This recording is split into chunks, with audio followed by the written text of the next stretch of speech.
Enio com a sobra pro time do Amazonas. Fica caído o Emerson Santos. Se chega o Emerson só. Dá uma chegando um pouco mais forte para cima do Enio. Bola metida para Serafim. Tá na área, dominou, limpou, vai marcar ali, bate!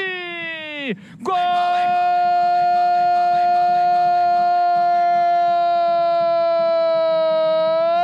Do Amazonas!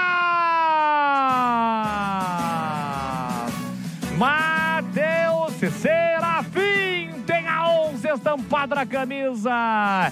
Quando a Ponte estava todinha no campo de ataque, uma bola enfiada para ele, na cara do gol, dominou, limpou e com a canhota ele bate pro fundo do gol. Os seus jogadores da Ponte reclamam uma falta na origem do lance, em princípio o gol está confirmado. O Emerson Santos segue caído, ele que estava envolvido no lance.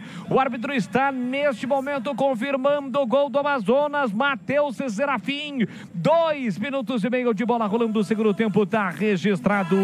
Amazonas 2, Ponte Preta 0 e o detalhe do gol, Catarino. Mais uma vez, né? Uma polêmica aí de um jogador da Ponte Preta caído. O Amazonas deu sequência, até porque o árbitro não anotou a falta. O árbitro tá confirmando ali o gol, né? Do Amazonas, o Serafim no contra-ataque surgiu cara a cara com o Pedro Rocha na saída do goleiro da Ponte. Colocou pro fundo das redes, marcando 2-0.